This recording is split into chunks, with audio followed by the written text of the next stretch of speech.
Hey guys, this is Mark, still your real estate broker here. I want to do a quick video for you to share the real estate market stats from last month. The number was just released recently, so I'm gonna give these all to you right now and help you to decide if you want to get into the real estate market soon, or at least see what your current investments are doing in the market right now. Hey guys, this is Mark, still your real estate broker here. The residential real estate market stats have just been released a couple of days ago, so I want to share those with you so you can see how your investments have been performing over the last month, or to help you decide if you want to get into the market in the next coming months. So here are the numbers here. Before I get into it, I want to share the overarching theme of the real estate market for the past several months and maybe even the past couple of years, which has been supply versus demand.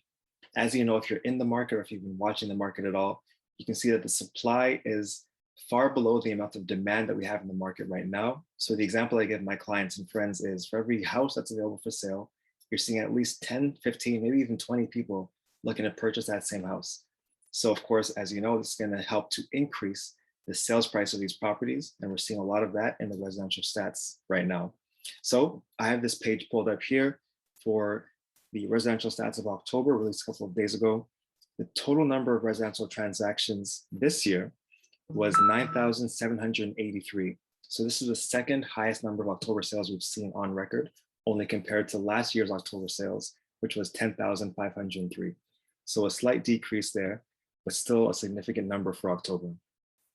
In terms of the average selling price, we've seen an increase in the market up to 1,155,345, which is an increase of 19.3% compared to last year's 968,535. So again, this is all attributed to the number of supply versus the amount of demand. In terms of number of total new listings, we saw a decrease down to 11,740, which is down 34.1% compared to last year's 17,806. So what I attribute this to is sellers not knowing where to go after they sell, so they don't sell at all. I've spoken to a couple of people who have been potential sellers and said, Mark, if I sell my home right now, where am I going to move to? It's too competitive out there. People are looking to buy homes and trying to buy homes and losing bids all over the place. So they decide not to sell all the time. Now, in a separate video, I'll talk about all of the markets you can invest in and where you're going to see a lot less competition compared to the GTA, but that's a separate video. But for now, this is what attributes to the decrease in the number of total new listings in the market.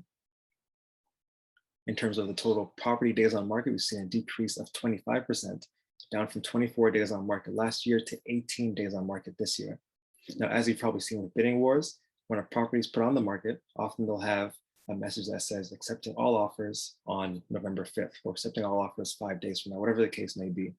And this helps to speed up the process of the sale from new listing to the actual property being sold. And that can help to affect this number here.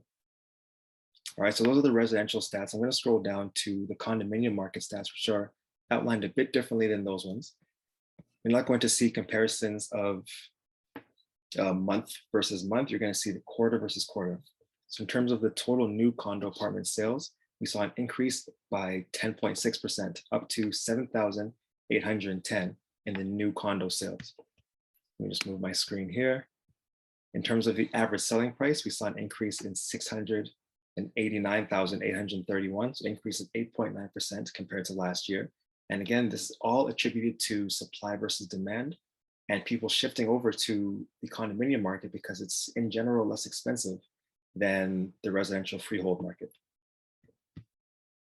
Scrolling down to total new listings, we saw a decrease in 30.9% for the same reason as the freehold market. So down to 12,196. We saw an increase in the sales to new listings ratio of 24%, and days on market decreased very slightly to 19 days compared to 20 days of last year. So those are the stats for the freehold residential and the condominium residential markets. If you have any specific questions about your area, whether you're in Toronto, Burlington, Mississauga, or wherever else, if you want to see the numbers for those areas, let me know, and I can share those with you. I'm Mark Still, your real estate broker, answering all of your questions in real estate. Thanks.